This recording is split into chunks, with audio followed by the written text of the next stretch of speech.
Hi, everybody. I'm happy to welcome you to my first Joker talk this year as a moderator. Unfortunately, still everything is virtual, but on the other hand, we still have great speakers. Today, I want to present Erik Österlund from Oracle. He works in the Hotspot GC team. It's hard to find a lot of details about Erik in the internet. I just saw that he studied at where is my notes? He studied at Linnaeus University, and he wrote a lot of nice papers about GC. So if you search the internet, Citizer, for example, you can find some of his publications, most of them about GC. Then I think about 6-7 years ago, he started at Oracle, and he's one of the main architects of CGC and works on the Hotspot GC team, as I told before. Like recently, I saw that about 2 years ago, he finished his PhD, like in parallel to working. I think that's quite hard, so congratulations for that. And obviously, as you can imagine, his PhD was about GC as well. You can find his PhD at the university site, so if you're interested, go take a look. So for now, today he will tell us about parallel stack processes, concurrent stack processing in CGC. So Erik, it's your stage. Please go ahead. Sorry, right. One second. If there are questions, please post them into even during the talk, please post them into the Telegram chat. I will try to pick them up, and maybe we can even interrupt Erik 1 or 2 times to ask questions during the talk. Otherwise, questions after the talk and in the speaker room. So sorry for the interruption, and now it's your stage, so please go ahead. Okay, thank you, Volker. And let's jump into the presentation.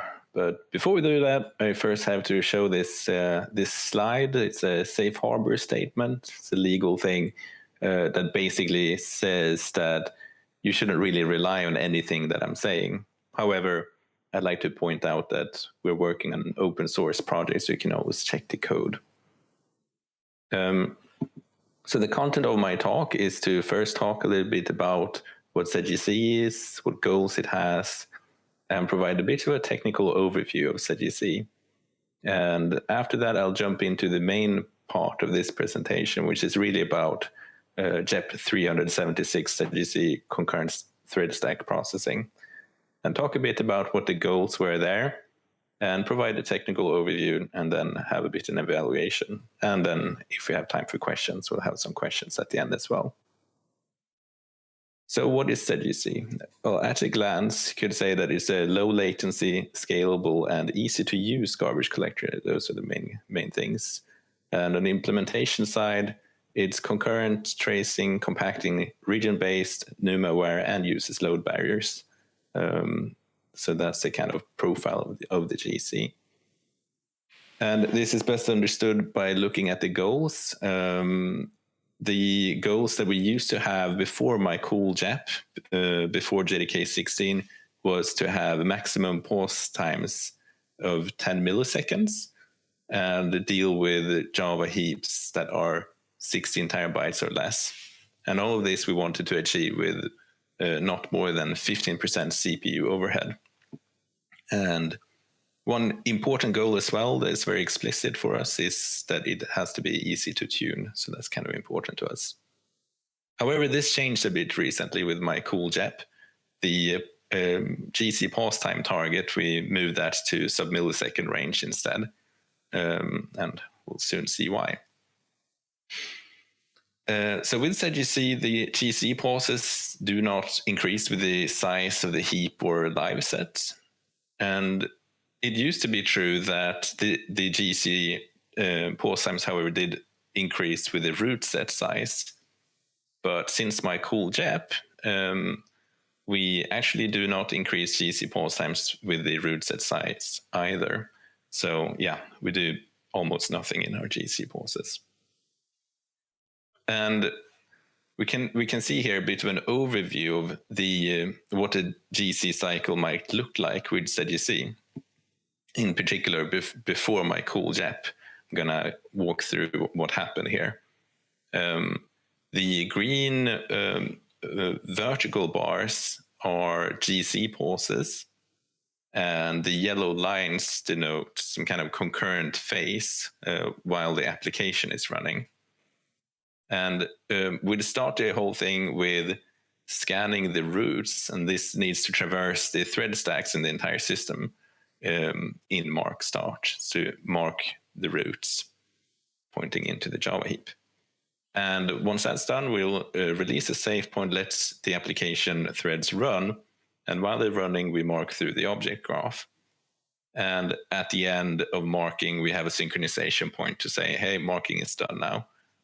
Once that's done, we immediately release a save point to perform reference processing, class unloading, and relocation set selection while the application is running. Once the relocation set has been selected, we need another synchronization point. So we take another save point, or GC pause, as we call it, to traverse these thread stacks again and relocate the immediate routes in the system before releasing the save point and doing the rest of the relocation concurrently. And as you can see here, we have two places where we, inside of the GC pause, would normally perform thread stack scanning. With my cool JAP, this has been removed. So these GC pauses are all just synchronization points where we do pretty much nothing. And the bulk of the work to scan the thread stacks is done in subsequent concurrent phases instead. And this is all achieved with this JAP 376 that you see, concurrent thread stack processing. It's what enabled this crazy stuff to happen. And these are the verbatim goals that I had with the JAP. The first goal is to take this thread stack processing that we did in the save points and remove them from the pauses and do it concurrently instead. Now, you can imagine that one way of solving that would be to just have the threads scan their entire stack when they wake up from the save point, but it's not really solving anything. So I wanted to be a bit more ambitious and make the stack processing lazy, cooperative, concurrent, and incremental, basically making sure that the minimum amount of work is done. So you only do the processing that you absolutely need to. And once this has been solved, we'll be at a point where we have only a few more object references per thread other than the stack. So that was included in the goal to deal with that concurrently as well.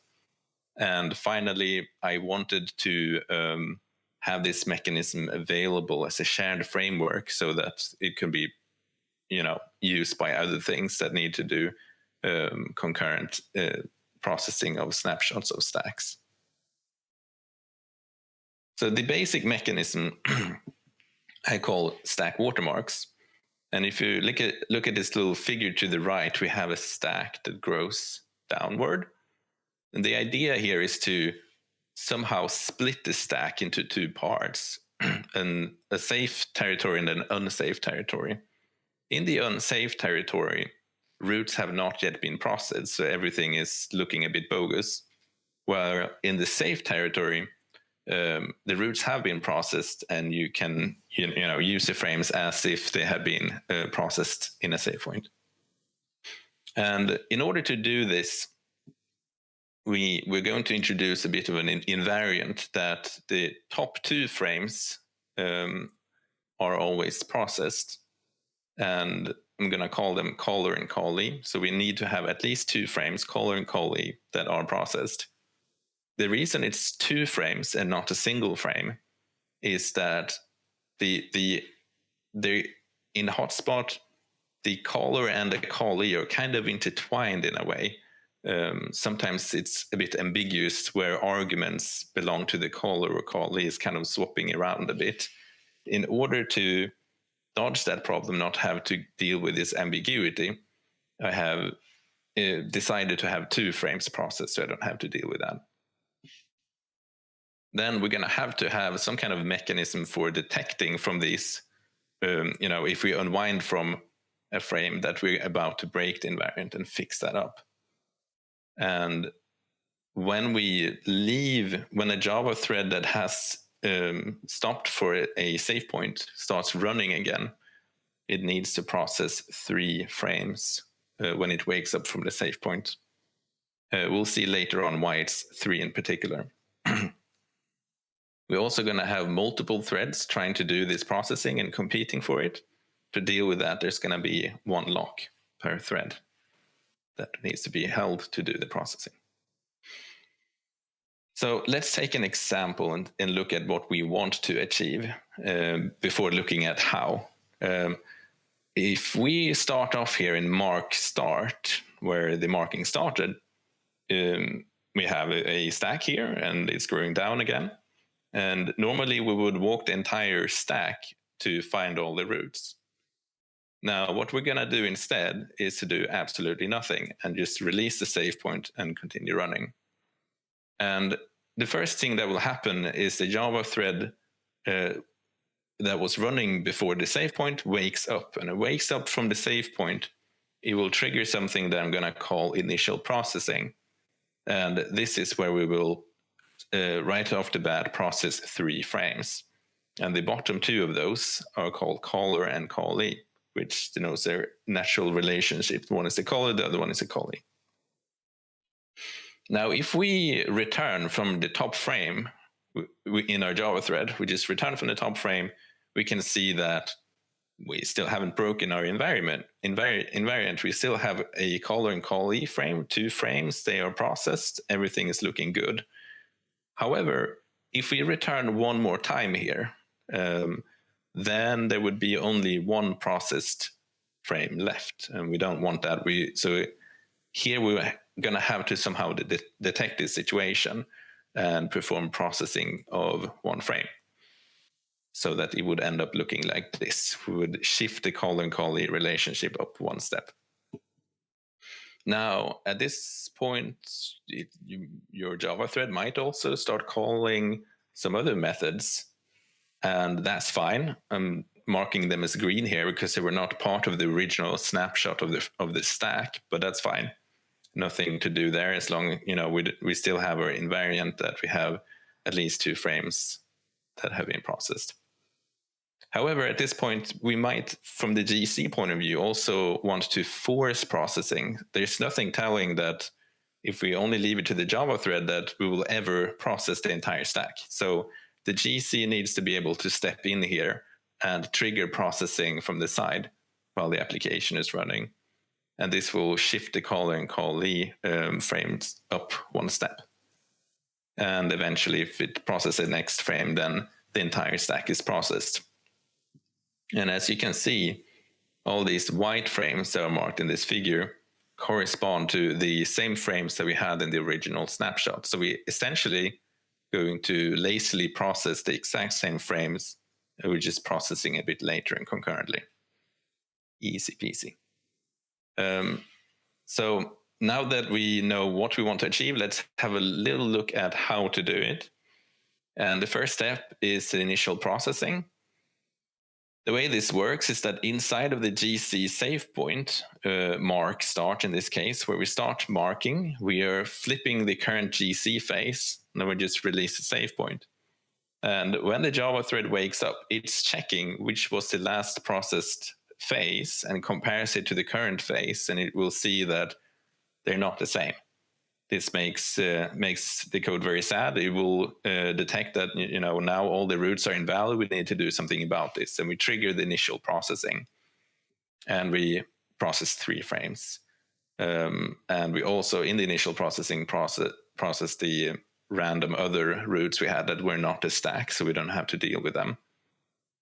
And once this has all been done, we update the stack watermark with the new GC phase, and we also note the caller and callee relationship. So now we understand up to initial processing how that works, hopefully. And the next step where we need to do something is intercepting the dangerous returns. As we noted, we need to find out when we are unwinding from a frame that will break our invariant, that we have at least 2 frames processed. The way we want to do this is to compare if the current frame pointer at the point where we're returning is above a thread local poll value. And the reason we are using the frame pointer and not the stack pointer is that the top frame tends to grow and shrink in hotspot, whereas the frame pointer stays the same. So it's a stable point in the stack that we want to use. Yeah, and that's that. So the thread local poll value is going to point at the stack pointer of the callee frame. And I've highlighted it here with a blue marker.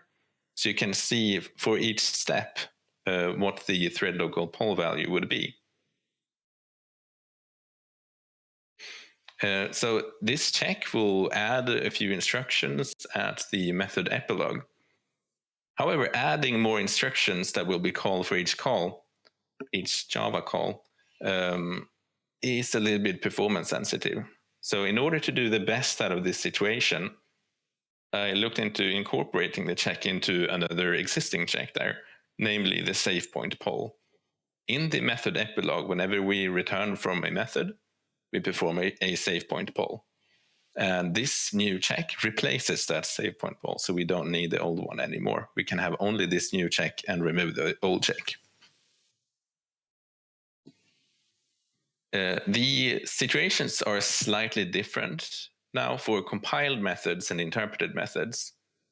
In a compiled method, the circumstances are that the frame pointer is not reliably available because the compilers tend to optimize away the frame pointer and use that as a random register for the code instead. And what's also notable is that the save point poll happens after unwinding most of the frame. At the point where we perform the poll, the stack pointer is equal to the frame pointer minus 8. So it's very close to the frame pointer. Before we jump into the actual poll, let's look at the old poll that we had before in the method epilogue. The way you used to look is like this. There's an indirect load. There's a polling page pointer from the thread that points at either a good page or a bad page. If there is no pending save point, it points at a good page and the indirect load will do nothing. Whereas if there is a pending save point, it will point at the bad page and we will enter a trap and a trap handler that will trampoline the application thread into the VM and do something accordingly. So this is what we used to do, and now I'm replacing that check with this new check. This new check is using a new thread local value that I call the poll value, and it compares if the stack pointer is above this value. If it is, we need to take a slow path. Now, as you can see in the figure to the right, at the point where we perform the poll, we have removed most of the frame, which is grayed out. And the value of the stack pointer is the frame pointer minus 8. And as you can see, if this was the callee frame, which is armed, then the stack pointer would indeed be above the poll value and we would enter the VM. If it is any other frame, it will not be above the poll value and we will not enter the VM. The method epilogue for the interpreter has slightly different circumstances. Here, the frame pointer is available because the interpreter doesn't optimize it away. And also, the poll happens before unwinding instead of after. So this is actually the reason why the initial processing will process 3 frames and not 2. Because as you can imagine, if you're returning from a method and you unwind a frame that was going to break the invariant, at the point where we process one more frame, we will now have 3 frames that are processed. And if you were to hit a save point on the way back into Java, right before unwinding, we would need to ensure that 3 frames are processed, so that after the return, there will be at least 2 frames processed. So that's why there are 3 frames. The check for the interpreter looks like this. We are comparing the frame pointer, RBP, and x86 assembly. and comparing that to the thread local poll value. And if the frame pointer is above, we enter the slow path and figure out what's going on. And as you can see, this poll happens before unwinding. It's worth mentioning that we also have other save point polls. It's not only the method epilogue. And for compiled methods, we also have save point polls in loops. And there I'm keeping the same indirect load that we had before. Whilst in Interpreter, we have a conditional branch that checks the low order bit of the thread local poll value, checking if it's set or not. So basically odd or even values mean we either have a pending save point or not. The way these loop polls look is something like this. For the interpreter, we test the low order bit of the thread local poll value, see if it's set. And for the compiled code, it's the same indirect load that you saw before. Now here's a bit of a table trying to explain in the different combinations of having pending thread local handshakes, save point operations, and unprocessed frames, what the thread local poll value would be. The easiest one is if there is nothing going on at all. We don't have any pending stack watermark processing. We don't have any save point operation or thread local handshake. Then the value will be 0xFFFFFFFFE, and the E at the end is to ensure that it's an even value. Because remember, this save point poll in loops will check if it's even or odd in the interpreter. And this value is also large enough to be definitely above any of the frame pointers. And if you have a pending save point operation or a thread local handshake, then the value 1 is used instead. And this is definitely lower than any of your frame pointers. And it's an odd value, which means that both of the checks, both the method epilogue and the loop polls, will catch this and enter the VM. Now, if there aren't any save point operations or thread local handshake operations, yet we have at least one unprocessed frame, then we will set the thread local poll value to the callee stack pointer. That way, it's an even number, so it's the loop polls are not going to do anything, but the method epilogue poll will catch this condition if we are doing something illegal. So now we understand everything up until these returns. And what's left to think about is some inter-thread interactions. Obviously, the GC thread might want to force the processing, and so it's slightly touched on before. The way this is done is we grab a lock, then process one frame, which is the caller of the so-called caller frame, and then update the caller and caller relationship to shift that up one step in the stack, and then we release a lock. Worth noting, though, is that while a remote thread can process your stack, it cannot update the thread local poll value, because doing that would enforce that the poll itself has a load acquire, and we don't want to induce any fencing in the fast path. So therefore, only the thread itself can disarm its own thread local poll value. And now we're starting to get the picture of how this works.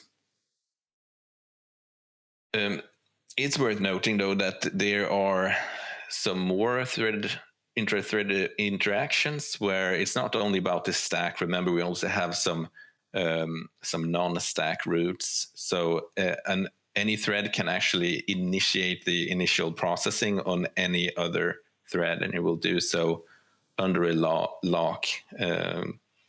This is used by the thread local handshake mechanism to ensure that when you perform a thread local handshake operation on a different thread, that thread will have its immediate route set fixed up and ready, so you don't get any weird surprises.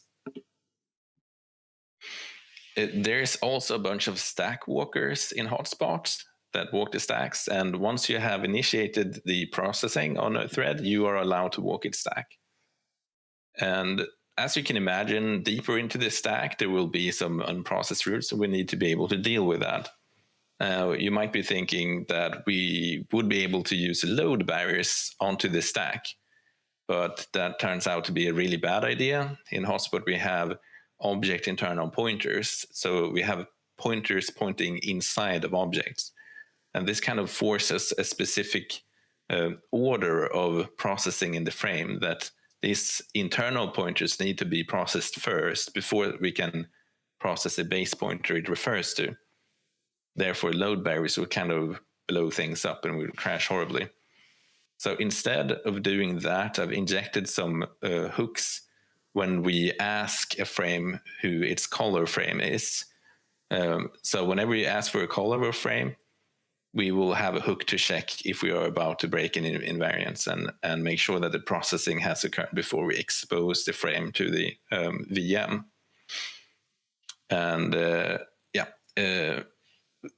as you can imagine, when you walk a stack of a thread, you need to first grab hold of it somehow. You can't just walk a stack of a remote thread without knowing it's safe. There's some different ways of doing that. And some of the most popular is, that either it's your current thread, and then you know that the processing has already been initialized on the thread. This is very important. And in the case of thread local handshakes, you will, as I said, force initialization on other threads before using the stack walker. As for safe points, there are some weird, odd, and not very frequent safe points that poke around at stacks, and they will force initialization on the threads. There are also some inaccurate stack walkers where you use a signal to shoot at a thread and then try and walk it stack, like it's in call trace and the JFAR stack sampling. And since they are inaccurate, that means you can't read object references, so we don't really need to deal with these at all. But it's worth mentioning it anyway. Now, we talked a bit about returns, how we need to catch unwinding when we return. Well, it turns out that when you throw an exception, you're also unwinding frames, and we need to still catch when you do that in an illegal way. And the way that this works in Hotspot is that every type of frame has an exception handler that gets called after unwinding into that frame. So you can imagine we have a bunch of compilers, C1, C2, we have interpreter, we have de-optimized frames and different types of frames, and they all have their own exception handler when you unwind into them. And here's a bit of an example of what that might look like. Let's see, we have our caller and callee frames here. So it initially looks like this. Now we're going to throw an exception from this top frame.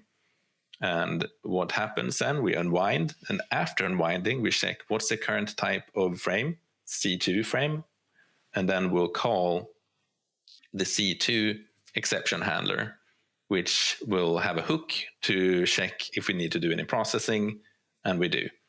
And we'll process one frame and shift this call and callee relationship up one step.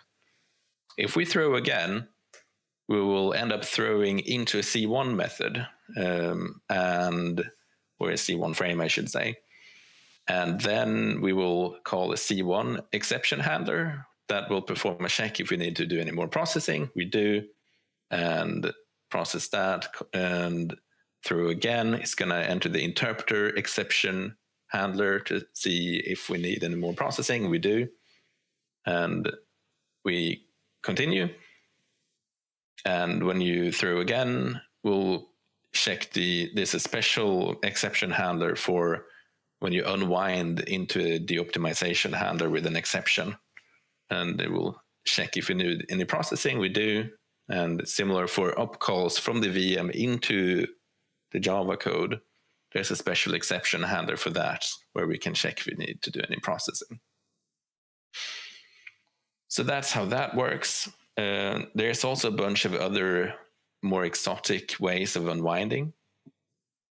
Worth mentioning is on-stack replacement. This is a way to replace an interpreted frame with a compiled frame.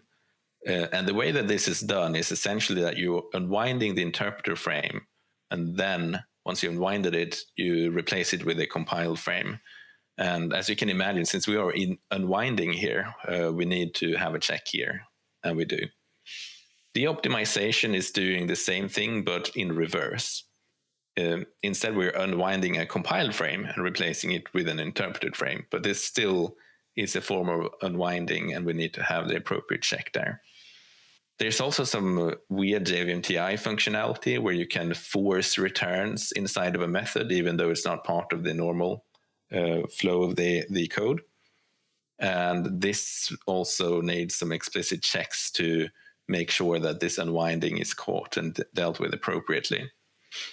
There's also a similar condition when you unwind from a native code into Java code. We need to catch such situations and do the necessary processing. Now, I talked a lot about how to catch unwinding and when to do processing, but I haven't really said what this processing would do.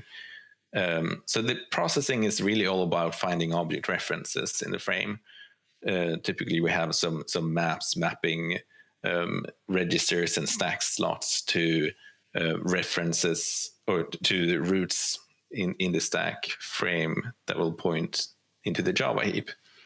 And once we have identified where they are, we do different processing depending on what phase we're in. During relocation, we'll relocate objects that are part of the relocation set that need to move. And if we find references that where the object has already been moved, but we haven't updated the pointer to the new location, we'll do that, and we call that remapping. And since we're ZGC and we use colored pointers, we also fix some colors, because why not? And in the relocation phase, this would be the remapped color.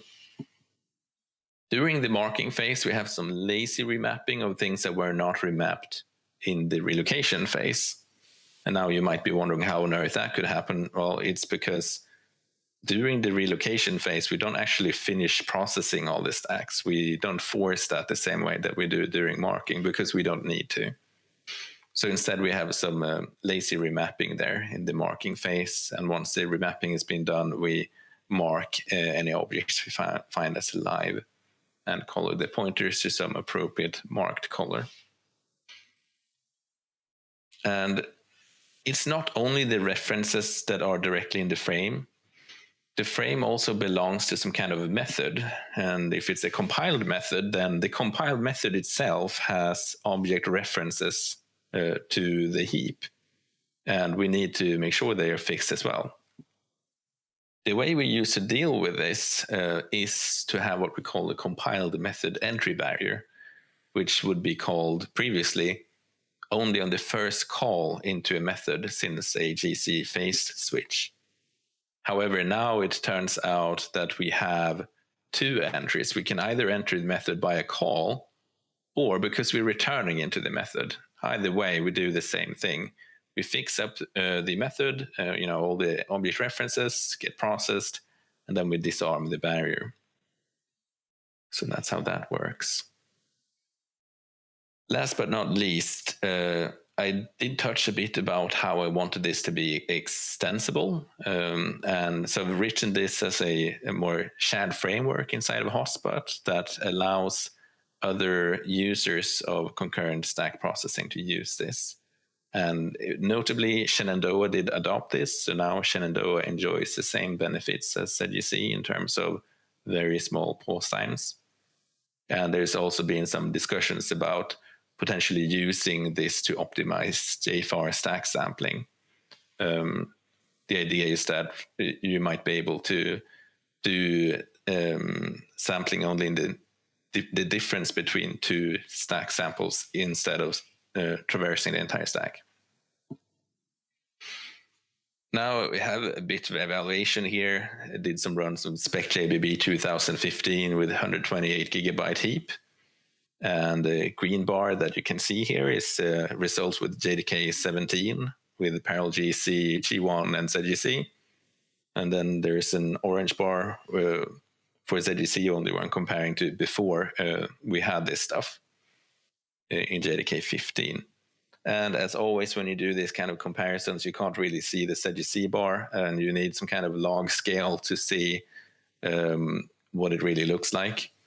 And in this log scale, you can see that the pause times did improve by an order of magnitude. And now I feel like we're at a level where if you run into latency issues, it's just probably not a GC problem. It's something else. There are other things that could be problematic, but GC probably not one of them. All right. And that's all I had. So see if there are any questions.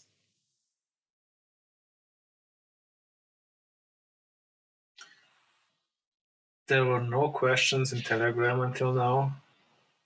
Okay. But yes, please, if somebody has any questions.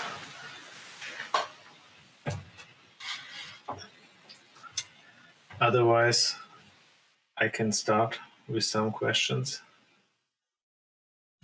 So while we're waiting for other questions, how will this work with Loom? Where Loom, as far as I know, plans to store stacks in the heap or partial stacks of virtual threads in the heap. So yes, there is a solution for that. Probably there's room for improvement at the moment, but when you when you freeze a frame, you ensure that enough processing has been done that you can copy this to the Java heap, and that's basically how that's dealt with. And that won't necessarily be the entire stack, but enough of it to make sure you can copy the portion you need to the Java heap. Mm-hmm. Cool. So I see Andrei Panginis also has listened to the talk. So he's the author of Icing Profiler, for the people who don't know. So his question is if concurrent stack processing already helps other GCs to reduce pauses. So I think you mentioned that before, but maybe you can detail on that. Yeah, so it's basically used by ZGC and Shenandoah at the moment. I don't think there have been some discussions about using it in other GCs, but in the end, it doesn't really seem to make sense in those GCs to the same extent, because they have so many other issues that this is the least of their concerns. Okay. So Oleg Anastasiev wants to know if concurrent stack processing influenced GC throughput, not the pause times in any way. Yeah, no, it doesn't. Okay. So maybe a follow-up question from me. As I saw Andrei Pankin here on the chat, I remember that you mentioned in your talk that JFR is thinking about improvements in stack sampling by using your library. So can you share some details about how that is supposed to work? That might also be interesting for async stack get call trace or the other asynchronous unwinder used by profilers. Yes, I can expand a little bit on that. The idea would be to have a shadow stack maintained on the side, and at the point where you sample the stack, today I believe there's some kind of limit of how many frames you can reasonably put into the stack frame without running into performance issues. But we would essentially remove that and say, screw it, process the entire stack the first time, and then maintain the shadow stack. And whenever you unwind, you would pop a frame in the shadow stack, which means that when you perform the next stack sample some point later on, you would still have probably a whole bunch of frames in the shadow stack already available. So you would only need to perform this stack walk up until the first entry in the shadow stack. And from that point, you would already know the rest of the content of the stack and not have to continue scanning that. So that's would be a neat way of improving the accuracy of these stack scans, while also at the same time making them cheaper. So do you say this shadow stack is already used today by JFR? It's not yet there, no. But okay. So that's the plan. Yeah. But that would have the same size like the original stack, right? So if you have a lot of stacks, that would be a lot of memory, right? The shadow stack would not represent the actual contents. It would just be very small metadata about, what the PC and frame pointers and stack pointer stuff were, and that would be about it. So a new question came in from Timur Nasreddinov.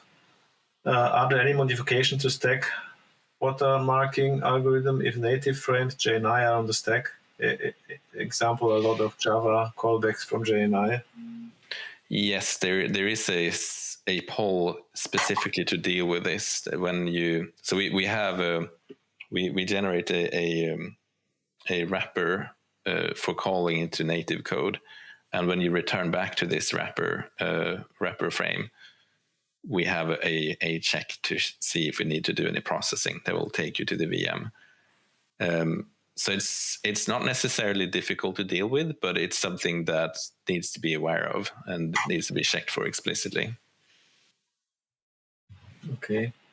So Vladimir Sitnikov wants to know if concurrent stack processing is GC specific or is it implemented via the GC interface? So most of the stuff I talked about in this talk is completely shared code. The only thing that's specific to a GC is how to do the processing of the routes, as well as how to detect that there has been a GC phase switch, if that is applicable, which it is in both cases. So that's the GC specific part, and the rest is shared. Cool. Just watching.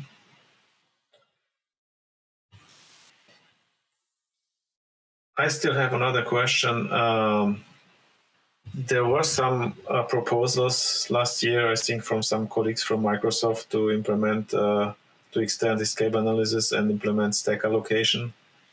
So that would probably also interfere with stack processing, right? If you would do that. Yeah, so it kind of relies on the fact that we can process a single frame, and then we don't have references that cross different frames. But that's a dependency already imposed by Loom in a way. Loom also has the same dependency, but also additionally that we don't have any call ESAID registers. We don't today. So my code works with call ESAID registers as well, even though we don't have them, but it can't really deal very well with having intra-frame dependencies, which fortunately we don't have at the moment. Mm-hmm. And does this also work with the GraalJIT? So do you have? No, there's no support for the GraalJIT yet. Okay. So Graal doesn't support ZGC, so therefore, there is no code for that. Okay. So Timo has another question. Does the optimizations like on-stack replacement heavily affect GCs, ZGC in particular? Can you repeat the question, please? Does the optimization like on-stack replacement affect GCs, in particular ZGC?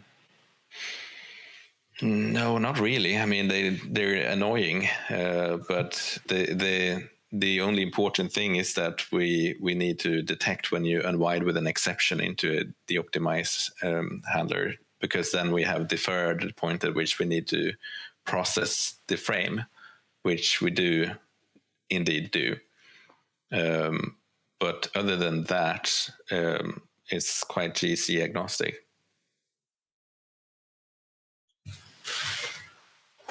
You also mentioned in your talk that at some point you have to process the end methods which belong to the compiled frames because they can contain references to oops, or because they store oops. So I'm just wondering, why do you have to do this during stack unwinding? Because I think you anyway have to walk the code cache to do this for all active end methods. Isn't that the case? No. So during marking, for example, we're not going to mark through all the end methods. This was actually one of the reasons why we introduced these end method entry barriers, is because we don't want to mark them. If we do mark them, then we will ruin class unloading. In order for class unloading to work, we must not mark through end methods that are not being used. So it's only end methods that end up on stack on some thread that are processed. And yeah, usually that happens through calls, but now it also happens through this deferred unwinding, that we have to poke an end method and say, you are now on stack, and call this barrier that will process the oops, etc. Yes, I think I remember. So this is because the oops stored in the end methods are not strong roots, right? So exactly, they have this weird semantics where they are weak until they're on stack, then they're strong. So they're both strong and weak depending on whether they're on stack or not. Yeah, that did cause me quite some problems for my last change, which I proposed to optimize omit stack trace in fast throw. Because I can imagine. I have to allocate exceptions for specific end methods, and I had to introduce a new section in the end method for strong OOP roots. But just a side note on that. It's still under review because it's too complex. Yeah.